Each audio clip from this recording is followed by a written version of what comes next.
making a video to talk to people about how to apply for jobs and common mistakes that I find young people making when they apply for work. Morning. It is about 8:30 on a Friday morning and I'm about to start my day, and I've been wanting to make a video talking about job applications and how you can stand out when applying for jobs for a while now.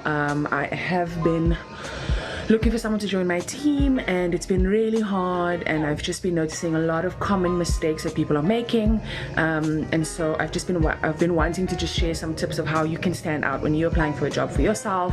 I've also been doing like various versions of recruitment work for the past probably like 4 years, and yeah, I've just been in a position where I've seen a lot of CVs in my life.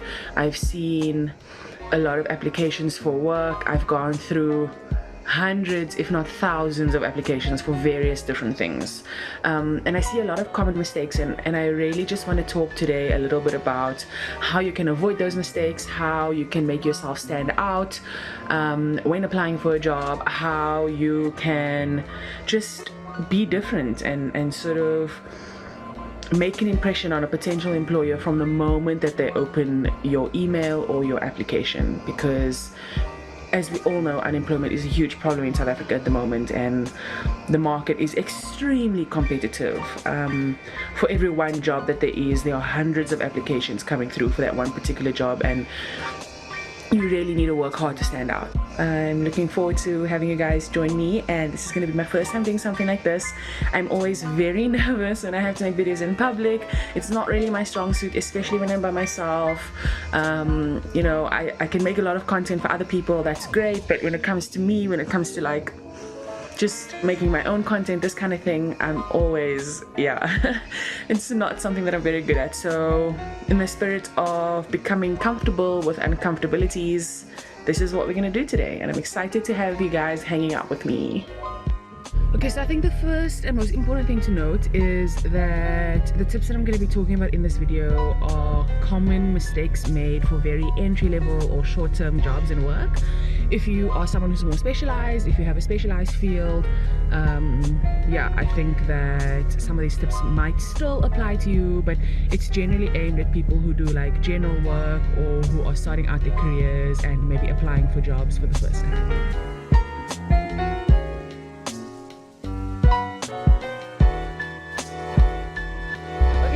While I'm just driving, I think that one of the things that I see job applicants doing all the time, it's actually something that they're not doing. One of the things that I see job applicants not doing all the time is the fact that they don't personalize their applications. And personalizing your application is probably one of the easiest ways to stand out to a potential recruiter or to a potential employer. It will take a little bit more time from your end, but it's totally worth it. If I can just give you like an example, I put out an ad for a junior position at my company, and I only have one position open, but so far to this day, the ad's been up for about 4 days, I probably have about 500 applications. So far 3 people have sent with their application a reason why they want to work at that network.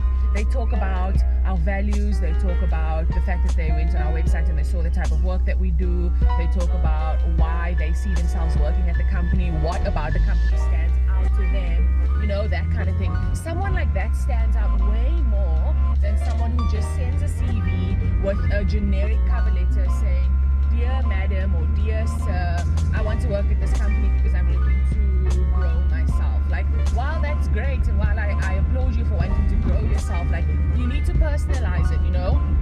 Even if you take that generic letter and you maybe just edit it to include the employer's name or to include the company's name, it shows the employer attention to detail. It shows the employer that you're putting the effort over and above any other applicant.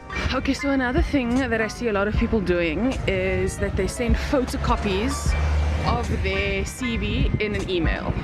Now, a part of me can understand this, because if you think about like the political and social landscape of South Africa, you can understand that some people maybe only have access to a computer once in a while, and maybe they need to go to an internet cafe in order to electronically convert their CV from like hard copy to PC, and maybe they only have the money to go to an internet cafe I mean, once in a while, which I understand. But if you do have the resources and the capability and the capacity to maybe, or even just ask someone, you know, if they can give you a PDF version, not of a photocopy, but of your actual electronic CV.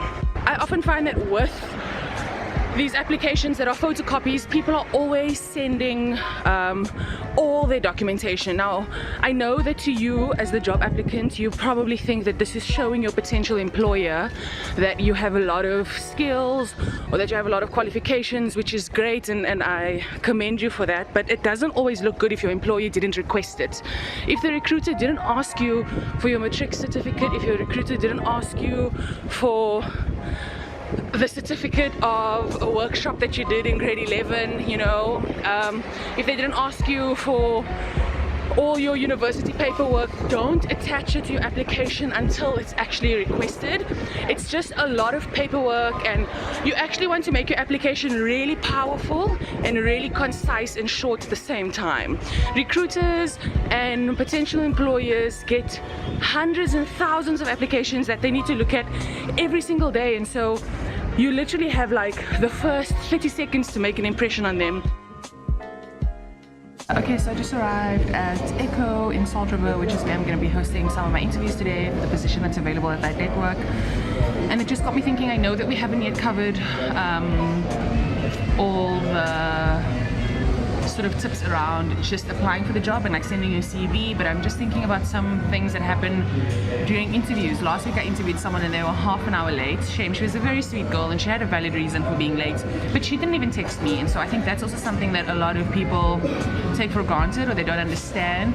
Just like basic etiquette, if you're going to be late for an interview, let the person who's interviewing you know as early as you could possibly know. Like, people are understanding to reasons as to why you're late, and it's, I guess, you know, life happens, so that's okay. But if you're not even going to text your interviewer to let them know, then how can they be so sure that you're even going to arrive to work on time, or that you have basic communication skills, you know, just things like that. And when you arrive at the interview, apologize for the fact that you were late. This applies whether you're half an hour late, whether you're 5 minutes late, whether you're 2 minutes late.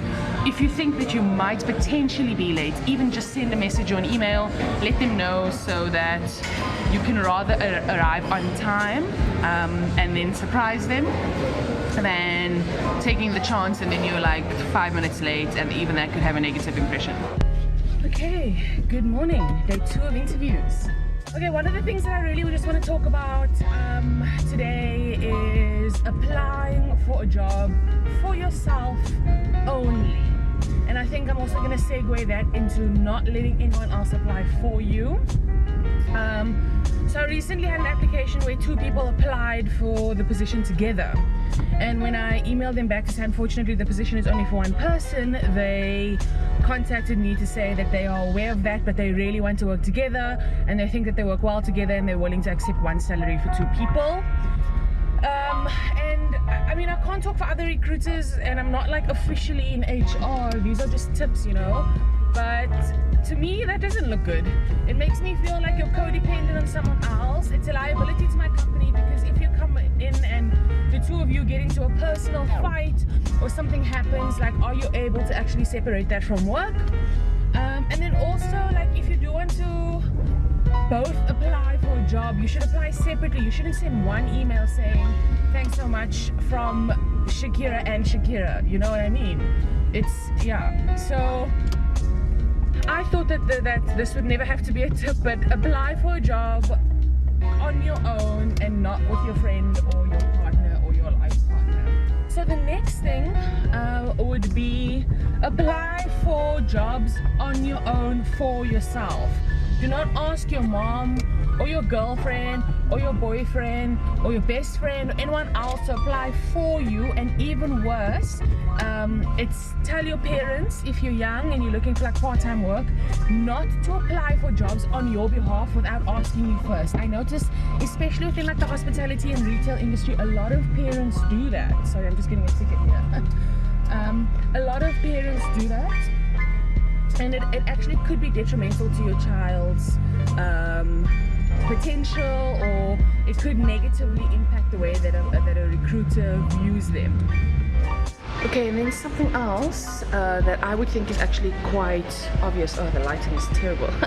Something that I would think is actually quite obvious, but you find that a lot of people they just don't read. People don't read applications. People just see jobs and they just apply without actually reading like what is needed, how do I need to apply, what are the steps. You know, having all the qualifications I would say is not as important, because if maybe your cover letter is good or you give them a good motivation, they might still want to see you even if you don't have the necessary ABCs.